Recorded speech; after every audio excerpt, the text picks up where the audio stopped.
दोस्तों, आज के वीडियो के अंदर मैं आप सभी को साफ साफ क्लियर कर दूंगा विथ प्रूफ कि पाई कॉइन का वैल्यूएशन कितना जा सकता है और हर एक सिनेरियो के हिसाब से मैं आप सभी को एक्सप्लेन करने वाला हूं, जिसमें कि आपको पाई के जीसीवी के बारे में भी प्रॉपर तरीके से क्लियर हो जाएगा। और यहाँ पे हम हर एक वैल्यूएशन को कंसीडर करके देखने वाले हैं, जिसमें अभी करंट वैल्यूएशन क्या चल रहा है और वो वैल्यूएशन $5 तक कैसे जा सकता है, $50 तक कैसे आ सकता है, 100 तक कैसे आ सकता है, $1000 तक कैसे आ सकता है, $1,00,000 तक कैसे आ सकता है या उससे ऊपर कैसे जा सकता है। ये हम डिटेल में समझेंगे आज के वीडियो के अंदर। तो आज का वीडियो आपको शुरू से आखिर तक देखना है, क्योंकि आज के वीडियो के अंदर आपको क्रिप्टो मार्केट के अंदर क्या चल रहा है वो भी पता चलेगा।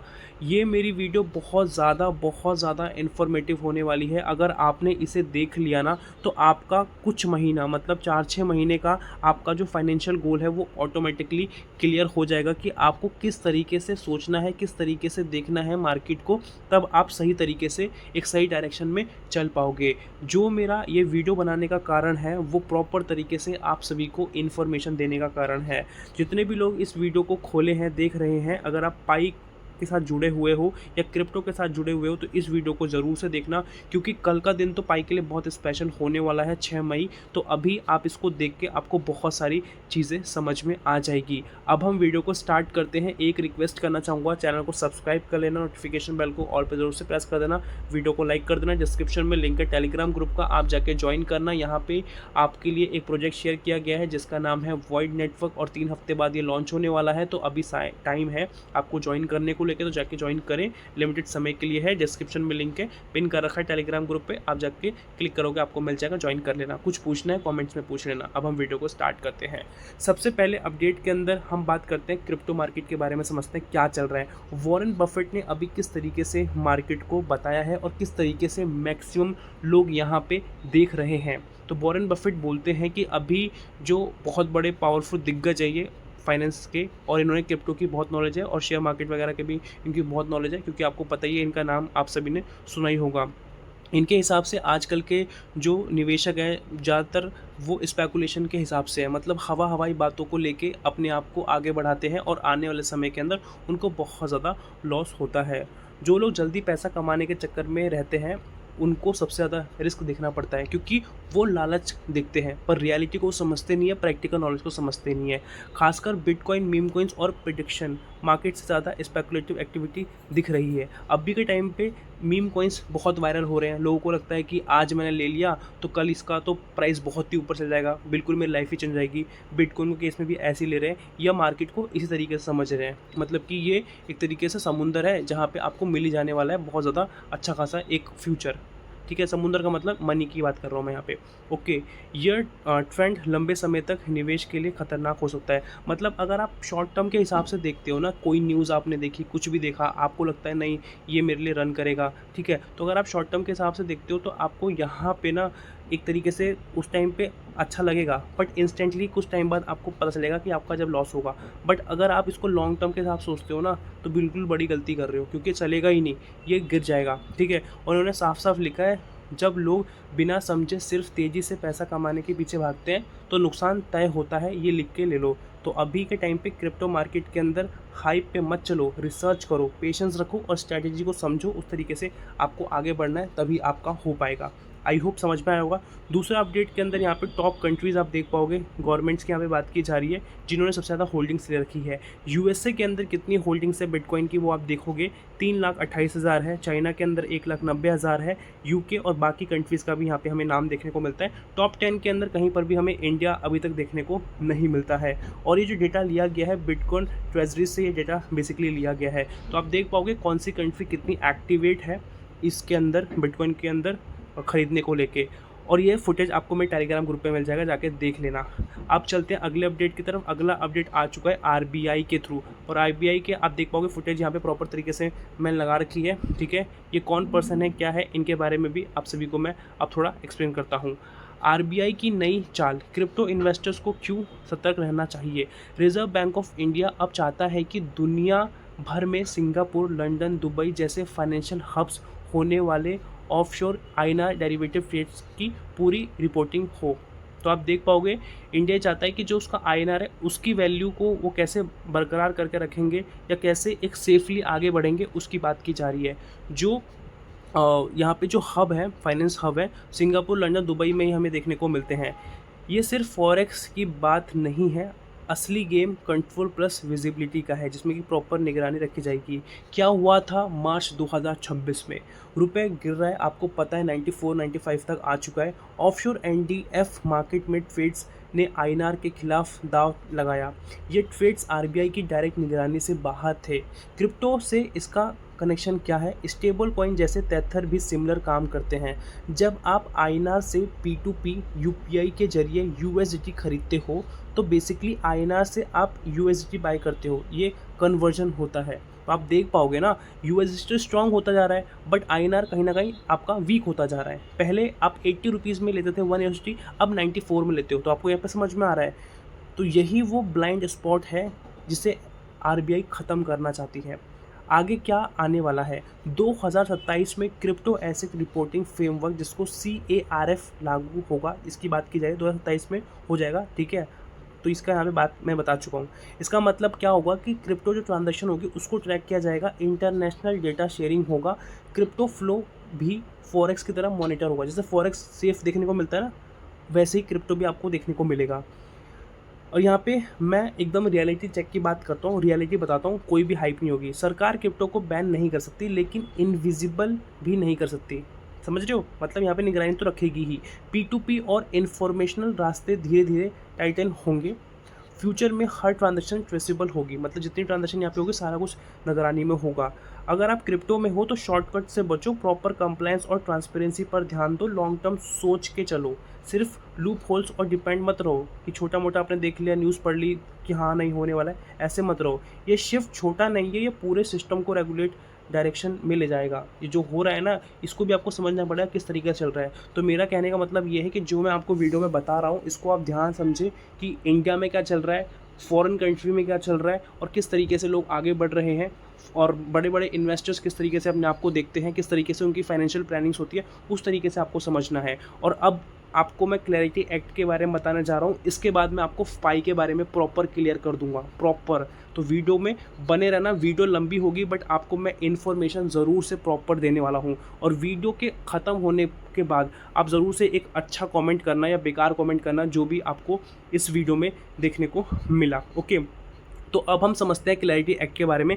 इसके रिगार्डिंग बहुत लोगों को पता होगा। तो क्लैरिटी एक्ट अभी चल रहा है, पॉजिटिवली हमें देखने को मिल रहा है, और इसके रिगार्डिंग क्या अभी न्यूज़ निकल के आई है उसको हम समझते हैं। यूएस क्लैरिटी एक्ट पर बड़ी प्रगति, क्रिप्टो मार्केट के लिए बड़ा संकेत। अमेरिका में क्रिप्टो रेगुलेशन को लेकर क्लैरिटी एक्ट जैसे तेज़ी से बढ़ रहा है, क्योंकि ये लाना चाहते हैं और लाएंगे तो बहुत बेनिफिट होगा क्रिप्टो, क्योंकि स्टेबल हो जाएगी। और इसी महीने इसका मार्कअप फाइनल, मतलब जो संशोधन होता है वो हो सकता है। क्या चल रहा है अंदर? बैंकिंग ग्रुप्स का कहना है कि स्टेबल कॉइन यील्ड इंटरेस्ट पर जो नियम है वो पूरी तरह सत्य नहीं है, लेकिन थॉम टिलिस और एंजेला एल्सोब्रुक्स ने साफ कहा है कि जो कॉम्प्रोमाइज़ हुआ है उसी को फाइनल करो। क्रिप्टो नेता की जो चेतावनी है वो क्या आ रही है? सिंथिया लुमिनिस ने कहा कि अगर जल्दी क्लियर रूल नहीं बने तो क्रिप्टो कंपनियां यूएस छोड़ के बाहर चली जाएंगी।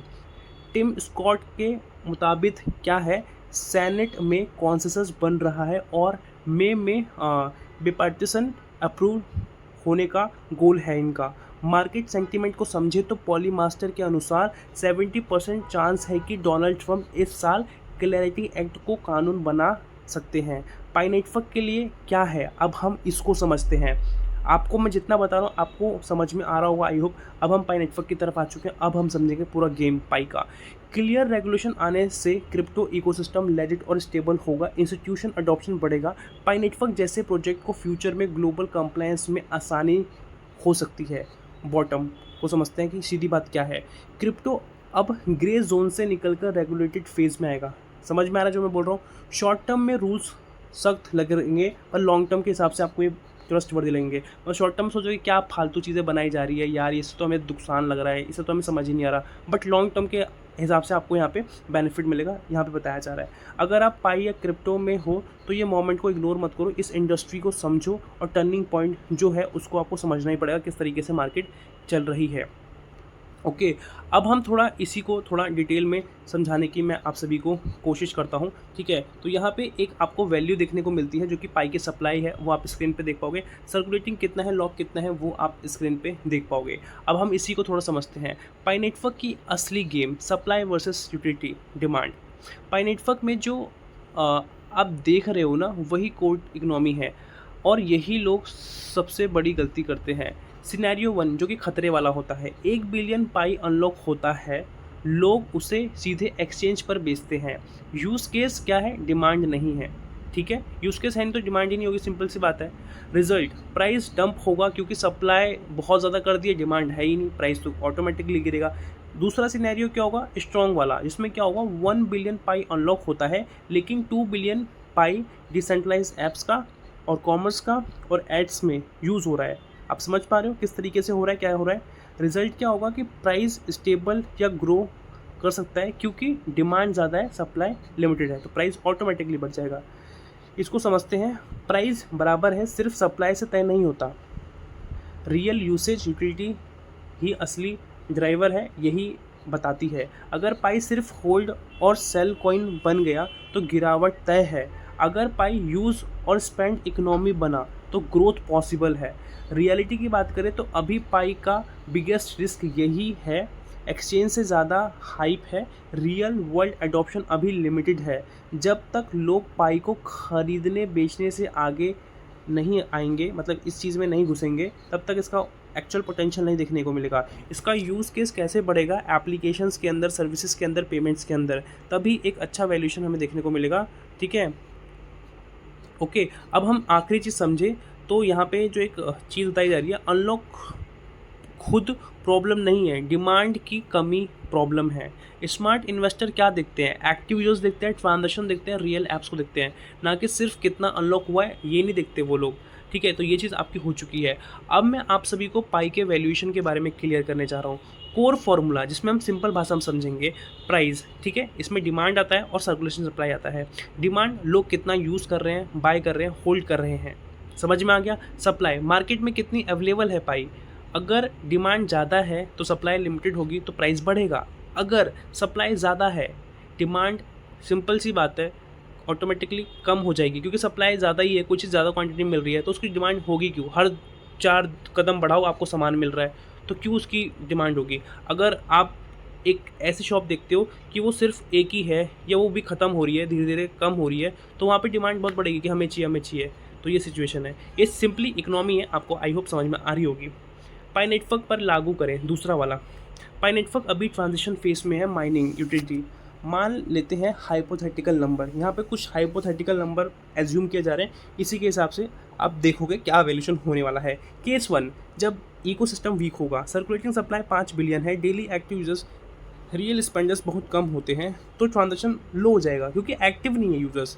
तो एस्टिमेट फेयर क्या होगा, 0.01 से 0.10, क्योंकि यूज़ नहीं है, सिर्फ स्पेकुलेशन है। बी केस, ग्रोइंग इकोसिस्टम, 5 से 10 मिलियन एक्टिव यूजर्स हैं, समझ में आ रहा है आपको। ऊपर वाले में क्या था कि 5 बिलियन सर्कुलेटिंग सप्लाई थी, नीचे वाले में क्या 5 से 10 मिलियन एक्टिव यूजर्स हैं, डिसेंट्रलाइज ऐप्स एड्स सर्विसेज चल रही है, लोग पाई को होल्ड कर रहे हैं और यहाँ पे एस्टिमेट रेंज क्या बनेगी, पाई का वैल्यू क्या बनेगा, 0.5 से लेकर $5 तक, समझ में आ गया। केस 3 क्या है, स्ट्रॉन्ग एडॉप्शन, रियल ग्रोथ। इसमें क्या है कि 50 मिलियन प्लस एक्टिव यूजर्स हैं जिसमें बिजनेसेस एक्सेप्ट करेंगे पाई को, डेली ट्रांजेक्शन होगी और हाई ट्रांजेक्शन होगी क्योंकि बहुत लोग हैं यहाँ पे एक्टिव, क्योंकि 50 मिलियन बहुत बड़ा नंबर होता है। तो यहाँ पे रेंज क्या होगा पाई का वैल्यू का, 10 से लेके $50 तक, ठीक है। वायरल क्लेम्स की बात करें जो सबसे हाईएस्ट रहता है, तो उसमें क्या है कि $100 या $314 या $1000 या उससे ऊपर डॉलर जैसे नंबर्स तभी पॉसिबल हो पाएंगे जब पाई मैसिव ग्लोबल अडॉप्शन बनेगा, हर जगह पे अडॉप्ट होगा, स्ट्रॉन्ग यूटिलिटी होगी, लिक्विडिटी हमें देखने को मिलेगी, इंस्टीट्यूशनल इन्वॉल्वमेंट होगा, गवर्नमेंट का इन्वॉल्वमेंट या अदर बड़ी कंपनीज का इन्वॉल्वमेंट। सीधी बात करता हूँ, यूज़ केस के बिना हाई प्राइस टिकता नहीं है। सबसे इंपॉर्टेंट मैट्रिक्स है जो लोग इग्नोर करते हैं, प्राइस नहीं, ये देखो डेली ट्रांजेक्शन कितनी हो रही है, एक्टिव वॉलेट्स कितने हैं, रियल डिसेंट्रलाइज ऐप के यूसेज कितने हैं, यही फ्यूचर प्राइस डिसाइड करेगा। फाइनल एडवाइस मैं आप सभी को करना चाहूँगा, जो रियल है आपको समझना पड़ेगा। अगर आप सभी पाई को सिर्फ फ्यूचर लॉटरी मान रहे हो तो ये सही नहीं है, गलत है, बिल्कुल रिस्क वाला है। ग्रोइंग इकोसिस्टम समझ रहे हो तो ये सही अप्रोच है। अगर आप नॉलेज के हिसाब से आगे बढ़ रहे हो तो यही सही चीज़ है, और अगर आप नॉलेज के हिसाब से आगे नहीं बढ़ रहे हो तो ये बिल्कुल गलत चीज़ है। आई होप आपको मैंने सारा कुछ जितना हो सके बताने की कोशिश की है, और मेरी वीडियो प्रॉपर तरीके से इन्फॉर्मेटिव पर्पस पे होती है, तो आपको सिर्फ़ और सिर्फ इन्फॉर्मेशन लेनी है। और मैं आपसे एक चीज़ पूछना चाहता हूँ, क्या मैं जो भी क्रिप्टो मार्केट की न्यूज़ होती है, जो भी क्रिप्टो मार्केट की इंडिया की या यूएस की या मोटा-मोटी क्या चल रहा है, वो मैं अलग वीडियो बना के बताऊँ या पाई के साथ मिक्सअप करके बताऊँ? आपको कैसे चाहिए आप वो मुझे कमेंट करके बता देना। प्लीज़, आप इतने सारे लोग देख रहे हो, मैं मेहनत करी है वीडियो के अंदर, तो प्लीज़ आप कमेंट करने में थोड़ा मेहनत कर लेना। आप लिख देना हमें इसी में सही लग रहा है, या इस वीडियो में मत करो, अलग कर दो, या अगर इस वीडियो के रिगार्डिंग आपको कुछ बोलना है वो भी आप पूछ सकते हो। और डिस्क्रिप्शन में लिंक है टेलीग्राम ग्रुप का, आप जाके जरूर से ज्वाइन करें, और मिलते हैं नई वीडियो के साथ। तब तक के लिए जय हिंद, वंदे मातरम।